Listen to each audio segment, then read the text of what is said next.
এখানে মাটির নিচে রাজপ্রাসাদ পাওয়া গিয়েছে। প্রত্নতত্ত্ব অধিদপ্তরের লোকেরা খনন কার্য চালাচ্ছে।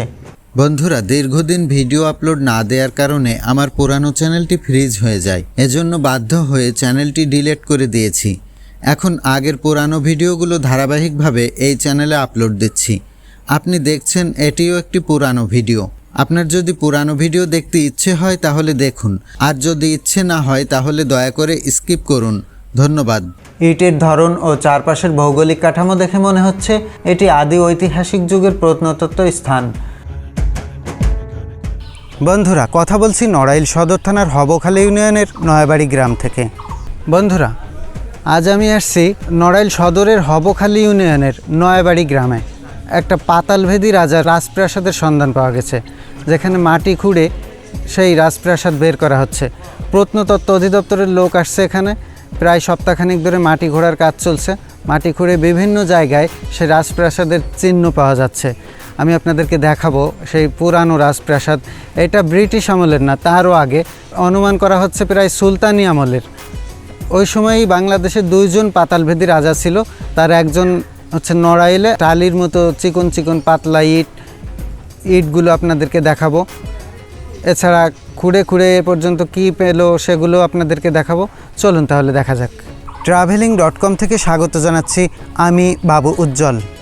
রাজা নেই, রাজ্য নেই, নেই রাজবাড়ির চিহ্ন, আছে শুধু রাজার স্মৃতি। পাতালভেদী রাজা। ভূগর্ভ বা পাতালের বিশেষ সুড়ঙ্গ পথ এই রাজার নামে বিশিষ্টতা লাভ করেছে। এই রাজার নাম না জানা গেলেও পাতালের সুড়ঙ্গ পথের জন্য লোকে পাতালভেদী রাজার বাড়ি বলে থাকেন। নড়াইল শহর হতে প্রায় 7 মাইল উত্তরে নবগঙ্গা নদীর কাছেই হবখালী ইউনিয়নের নয়াবাড়ি গ্রাম। কিংবদন্তি অনুযায়ী এই গ্রামেই বসবাস করতেন বিখ্যাত এক রাজা। তবে এই রাজার সম্পর্কে ইতিহাসে স্পষ্ট কোনো তথ্য পাওয়া যায় না। রূপকথার সেই পাতালভেদী রাজার বাড়ির পুরাকীর্তি অনুসন্ধানে প্রথমবারের মতো খনন কার্য শুরু হয়েছে। খননে ইটের আকার ও কারুকার্য, ওই স্থান এবং আশপাশের ভৌগোলিক কাঠামো দেখে প্রত্নতাত্ত্বিকেরা প্রাথমিকভাবে অনুমান করেছেন এটি আদি ঐতিহাসিক যুগের কোনো প্রত্নতত্ত্ব স্থান হবে। বন্ধুরা, রাজবাড়িতে পৌঁছে দেখি খনন কার্য দেখতে আশপাশের বিভিন্ন গ্রাম থেকে অনেক উৎসুক মানুষ ভিড় করেছেন এবং তাদের কাছ থেকে বিভিন্ন ধরনের রূপকথার গল্প শোনা যাচ্ছে। রাজার বাড়ির উঁচু ঢিবির উপর এবং তার চারপাশের মেহগনি ও কলা গাছের চাষ করা হয়েছে। এছাড়া ঢিবির নিচে ও চারপাশের দিঘি পুকুরের সমস্ত জায়গা এখন ভরাট হয়ে গেছে এবং স্থানীয় মানুষ এই জমিগুলা নিজেদের দাবি করে ধানসহ বিভিন্ন ফসলের চাষ করেছেন। স্থানীয় লোকেরা বলছেন, আমরা দেখেছি 40 বছর আগেও এসব জায়গা ছিল গভীর জঙ্গলে ভরা। রাতের বেলায় ভয়ে এখানে কেউ আসতো না। এখানে বিশাল বিশাল গাছগাছালি ছিল। প্রায় 3 একর জায়গা জুড়ে একটি বিশাল আম গাছ ছিল। সে গাছ থেকে মানুষ আম পেড়ে খেয়েছে। এ রাজবাড়ি থেকে এই গ্রামের মানুষ ইচ্ছামতো ইট নিয়ে ব্যবহার করেছে। বাবা দাদাদের কাছ থেকে শুনেছি এই রাজার রাজপ্রাসাদ শত্রুমুক্ত রাখতে চারপাশে ছিল বিশাল দিঘি, যা আমরা দেখেছি। রাজবাড়ির আশেপাশে যে কোনো স্থানে একটি গভীর পুকুর ছিল, যার নাম ছিল দুধ পুকুর। রাজার ছেলে মেয়েদের বিভিন্ন সময় দুধ দিয়ে গোসল করাতেন। এই দুধ পুকুরের পাশেই একটি সুড়ঙ্গ পথ ছিল। রাজা ও তার পরিবার বহিঃশত্রুর আক্রমণ থেকে রক্ষা পাওয়ার জন্য দুর্গবাড়ির পূর্ব পাশে নবগঙ্গা নদীর ঘাট পর্যন্ত 0.5 কিলোমিটার চুন সুড়কির গাঁথুনি বিশিষ্ট ইটের খিলান দ্বারা ভূগর্ভস্থ এক সুড়ঙ্গ পথ ছিল, যে পথে তারা যাতায়াত করতেন। উপরি অংশের স্থাপনার কোনো চিহ্ন নেই। এখন নিচের দিকে খনন কার্য চলছে। প্রতিদিন এখানে 12 জন শ্রমিক 4টি স্পটে খনন করছে। প্রায় 32 একর জায়গার উপর শনিবার 1 এপ্রিল 2023 থেকে এখানে খনন কার্য শুরু হয়েছে। ইটের ধরন ও চারপাশের ভৌগোলিক কাঠামো দেখে মনে হচ্ছে এটি আদি ঐতিহাসিক যুগের প্রত্নতত্ত্ব স্থান হবে। খনন কার্যের ইটের আকার ও কারুকার্য দেখে প্রত্নতত্ত্ব অধিদপ্তরের মনে হয়েছে এটা সুলতানি বা মোঘল আমলের। তবে আরও খনন করলে বোঝা যাবে এর আগে অন্য কোনো আমলের স্থাপত্য বা রাজত্ব ছিল কিনা। বন্ধুরা, এই স্থানটি দেখুন, পুরা একটা সিঁড়ি বের হয়ে গিয়েছে। আবার অন্য জায়গায় দেখুন, এখানে একটি ইটের উপরে একটি নাম্বার দেখা যাচ্ছে। দেখুন বন্ধুরা, সেই সময়ের ইট। কীরকম ধরনের ইট ছিল তখন? অনেকটা দেখতে টালির মতো চিকন চিকন ইট। এখানে বিভিন্ন স্থানে মাটি খুঁড়ছে প্রত্নতত্ত্ব অধিদপ্তরের লোকেরা। সব জায়গায় কিছু না কিছু চিহ্ন পাওয়া যাচ্ছে। কত বিশাল এরিয়া নিয়েছিল রাজবাড়ি। আমরা সামনে যে জমিগুলো দেখছি, এইখানেই এই রাজবাড়ির চারিদিকে বিরাট বিরাট দিঘি ছিল। সেগুলো এখন স্থানীয় লোকেরা ভরাট করে চাষবাস করছে এবং নিজেদের বাপদাদার জমি হিসাবে দাবি করছে। এবার চলুন আমরা এই রাজবাড়ির কিছু ইতিহাস জানার চেষ্টা করি।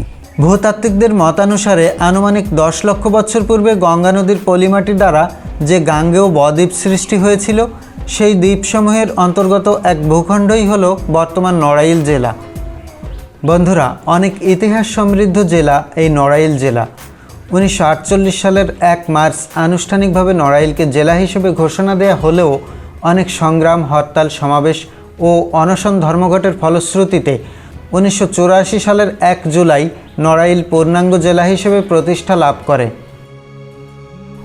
বাংলা তথা ভারতবর্ষের প্রাচীনকালের কোনো ইতিহাস সংরক্ষিত হয়নি।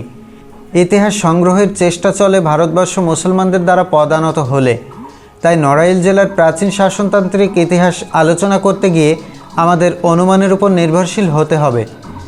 খ্রিস্ট জন্মের পূর্বে মহাবীর আলেকজান্ডার পশ্চিম ভারত অর্থাৎ বর্তমান পাকিস্তান আক্রমণ করলে তিনি পূর্ব ভারতের শক্তিমান গঙ্গারিডি রাজ্যের রাজার ভয়ে আর অগ্রসর না হয়ে দেশে ফিরে যান। এ তথ্য গ্রিক ঐতিহাসিকদের রচনা হতে জানা যায়। ওই গঙ্গা বা গঙ্গ বা বঙ্গরাজ্যের রাজধানী ছিল বর্তমান গোপালগঞ্জের কোটালীপাড়া বা মতান্তরে বারোবাজার। ইতিহাস অনুযায়ী জানা যায়, গুপ্ত যুগে নড়াইল অঞ্চলের পূর্ব সীমান্ত মধুমতি নদী পর্যন্ত সমগ্র যশোর সহ গুপ্ত সাম্রাজ্যের অন্তর্ভুক্ত ছিল এবং ইহা 340 হতে 375 খ্রিস্টাব্দ পর্যন্ত স্থায়ী হয়েছিল। রাজা শশাঙ্ক 600 খ্রিস্টাব্দ পর্যন্ত বাংলা শাসন করেন এবং তার রাজধানী ছিল কর্ণসুবর্ণনগর মতান্তরে লক্ষণাবর্তী। অতঃপর সম্রাট হর্ষবর্ধন শশাঙ্ককে পরাজিত করে এই অঞ্চলকে তার করায়ত্ত করেন। অতএব বলা যায় যে বৃহত্তর যশোর সহ নড়াইল জেলা শশাঙ্ক ও হর্ষবর্ধন রাজ্যের অন্তর্ভুক্ত ছিল। রাজা শশাঙ্কের মৃত্যুর কিছুকাল পর এই রাজ্য ও শাসন ব্যবস্থা বিনষ্ট হয়। শত শত বছর সমগ্র বাংলায় মাৎসন্যায় শাসন ব্যবস্থা কায়েম থাকে। অসংখ্য রাজার আবির্ভাবের কথা ইতিহাসে পাওয়া যায়। আনুমানিক 150 বছর নড়াইল জেলা অঞ্চলে ক্ষুদ্র ক্ষুদ্র অঞ্চল বাহুবলে শাসিত হয়েছিল বলে জানা যায়।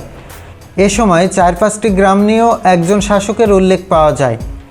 বর্তমান নড়াইল সদর থানার নয়াবাড়ির পাতালভেদী রাজাকে মাৎসন্যায় যুগের রাজা বলে প্রাচীন ঐতিহাসিকগণ ধারণা করেন। অনুমান করা যায় জেলার কালিয়া উপজেলা একসময় নয়াবাড়ির রাজার কর্তৃক শাসিত হয়েছিল। শুধু এই অঞ্চলই নয়, সমগ্র বাংলাদেশেই এরূপ 2 জন রাজা ছিলেন, নয়াবাড়ির পাতালভেদী রাজা এবং উজিরপুর কশিয়াড়ার রাজা। বন্ধুরা, এই খনন কার্য দেখতে আসা একজন লোকের সঙ্গে আমি কথা বলেছি। এই স্থান সম্পর্কে তার কি অভিমত, চলুন সেটা জেনে আসি। আসসালামু আলাইকুম, আমি সর্দার আবু শামীম। এখানে যে সিঁড়ির ধাপগুলো বেরোয়েছে, আশা করি এখানে হয়তো কিছু আছে এবং আমাদের এলাকাবাসীর সবারই ইচ্ছা এই জায়গাটা যেন পুরোপুরি আমরা দেখতে পারি। দেশবাসীর কাছে, সবার কাছে এটা যেন প্রকাশ পায়। তিনি পাতালভেদী রাজা ছিলেন। তার আশেপাশে যত এলাকা ছিল তার পাশে সম্পূর্ণ দিঘি ছিল। দিঘির মাঝখানে তার রাজ্যটা ছিল। দিঘিটা ঠিকই আছে, চারিপাশে দিঘির নিচে আছে, ধান ক্ষেত করে ফেলছে, এইখানে তার বাসাটা ছিল। প্রত্নতত্ত্ববিদ যারা আসছে এদের কাছে আকুল আবেদন করছি আমরা এই জিনিসটা যেন পুরোপুরি দেখতে পারি, আর দেশবাসী এবং এলাকাবাসী সবাই যেন এই রাজার মূল কাহিনীটা জানতে পারে। আসসালামু আলাইকুম। নয়াবাড়ি গ্রামের পাতালভেদী রাজার রাজবাড়ি থেকে শেষ করছি আজকের ডকুমেন্টারি। ভিডিওটি দেখার জন্য অসংখ্য ধন্যবাদ। দেখা হবে আমার পরবর্তী ডকুমেন্টারিতে। বাবু উজ্জ্বল ছিলাম আপনাদের সঙ্গে।